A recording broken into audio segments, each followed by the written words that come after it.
welcome to November's Team Brief. My name's Martin Hodgson, and for the last 10 years I've been Director of Service Development in the organisation and more latterly one of the Deputy Chief Executives. You'll have seen recent correspondence and communication from Kevin McGee where he was going to come back and be Chief Executive of both here and Blackpool Trust. As part of those arrangements, I will be Kevin's formal Deputy at East Lancashire. Just to take this opportunity to thank Dr. Damien Riley for being Acting Chief Executive for the last 6 months. I worked really closely with Damien, he's a great colleague, and I just wish him all the success in his new role and for everything he's done for patient care in this organisation. A few things to mention in the team brief. Firstly, the perfect week. You'll be aware from Monday the 4th of November we're starting this initiative. It's really an opportunity to deep dive into patient pathways, put extra staff into those patient pathways and deal with sort of blockages and delays in the system. So things like scans and investigations, and hopefully get people discharged to a safe place as quickly as possible. It's really important that we do this both for the quality of patient care, but also achieving things like the 4-hour target. Last week or so we performed fantastically well in terms of the 4-hour target. And that's really because we've had beds in the system and staff the service. So credit to everybody who's been involved with that. Some other things to say, flu vaccinations. We've traditionally been a fantastic organisation in terms of this requirement on us. Last year I think we came second nationally in terms of acute trusts where 91% of staff were vaccinated. To date, we're at 38% of staff, which puts us ahead of the trajectory of last year. So please, get vaccinated. It's for the good of patient care, delivering that vision of safe, personal and effective care. Really, really important. Come on, let's be number one organisation this year. Equally, on the same lines, staff survey. Every year we're required, or staff can complete a survey about all sorts of things like what it's like to work in the organisation. Really, really encourage everyone to complete that survey.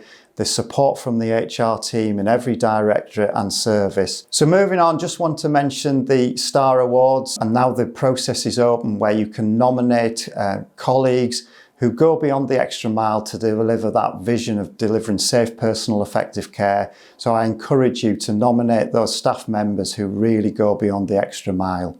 Final thing to mention is, and Damien mentioned this in his Chief Exec's blog, obviously the clocks have gone back, darker night. So really, really ask you to be vigilant when you're leaving the site, to take care. If you're concerned, walk with a colleague, get in that car safely, and if there are any issues, please raise it with a member of the security team or your line manager. So this month's spotlight is on our great pathology services. I'm joined by Kathleen Simon, who's the Quality and Training Manager, and we're just going to go through a few questions around our pathology services. So first question, Kathleen, is just what does pathology do? Just give us a bit of an overview of the services you provide. Okay, so pathology basically is helping aid and diagnose and monitor diseases. So we're made up of over 200 staff from a variety of professions. So we've got from secretaries, phlebotomists, medical laboratory assistants, associate practitioners, anatomical pathology technicians, biomedical scientists, clinical scientists, and we've got consultants as well. And then we're split into a few different departments within that. So most people will be aware of blood sciences, but then we've got within that biochemistry, haematology, blood transfusion and point of care. Point of care do sit within pathology, even though they're out in the hospital doing near patient testing. We've got microbiology, a cellular pathology service, which offers histology. We do cytology and andrology for male fertility as well. And then the mortuary as well. So wide ranging and extensive. A wide range of things, a big, massive department. So we do quite a lot of samples every year. So in total, over 2.6 million samples a year across the whole of pathology, which, if I've worked it out correctly, averages out about 7 samples per person in East Lancashire a year. So that's quite a lot. So any recent successes, recognition, quality standards? Yeah, I mean, we're always trying to improve the service and create innovation and things.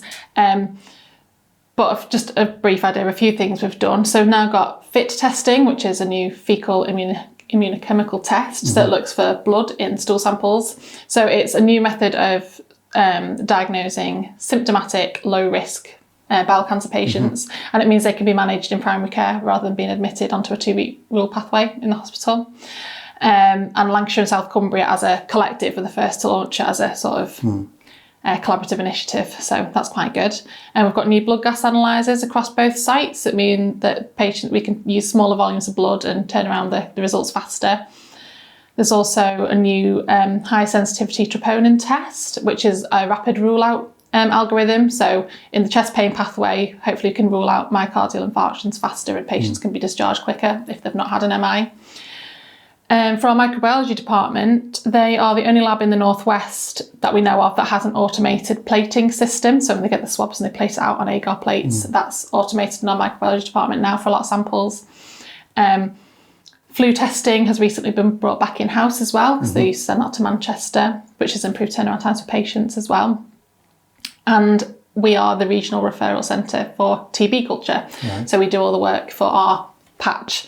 And they've recently taken on Lancaster, Morecambe Bay's workload as well. So we now do the flu testing for Morecambe Bay, Preston, Blackpool and ourselves. So it's quite a big department. And how do you assure quality in all these different departments? So all the labs are UCAS accredited, so we have to comply with standards which are ISO 15189, which is sort of like the quality kite mark for pathology services. And we've maintained that since 2014, so all 3 departments have maintained that accreditation, which is really good. It's quite an involved process because they come once a year for each department, so 3 visits a year in total. It's quite a lot of work.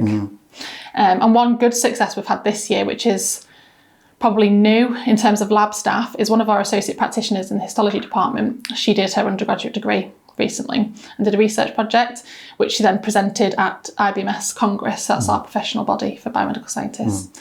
And she's been approached to be published in Pathology and Practice in the December issue. So that's quite a good success for her and for the department as well. Brilliant.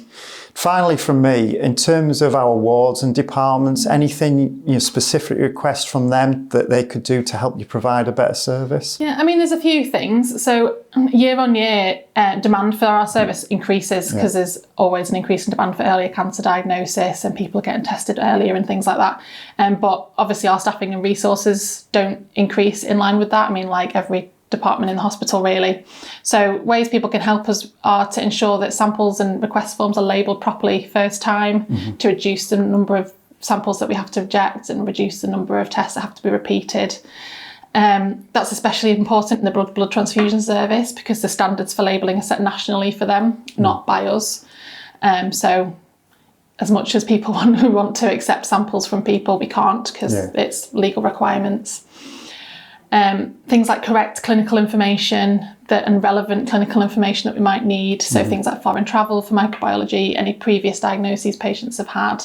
I mean, even if they've had samples before, I think the advice is don't assume that the lab already know that patients are being diagnosed with something because different samples go to different departments, see different people. So that sort of information might get missed. We do have some user guides available for people to access on OLLI and on our website. If people want to look at them, there's guidance about sample requirements on there. Hopefully people will find them useful. And again, if people aren't sure, they can always phone and ring. That's better to check with us than to have to repeat something later on. And another important thing that we're trying to get on top of is blood traceability. So for blood products, for MHRA requirements, our transfusion service is required to have 100% traceability of all the blood products they issue. So wards and departments need to make sure they're sending back the like luggage label tags from blood products in a good time frame, so we can keep on top of that. And hopefully in the future the transfusion service might improve. There's a business case going through for electronic blood banking, which is quite exciting. So in cases where if we ever lose access to the lab through fire or flood or whatever reason, hopefully there'll be some sort of remote access of blood products so it doesn't disturb other procedures going on in the hospital as well. Brilliant. So, from me, I'm a regular visitor to the labs. I recognise, the great work that's done there. So thanks to you and all the staff. It's a really busy department and you deliver fantastic patient care. So thank you very much. Thank you very much.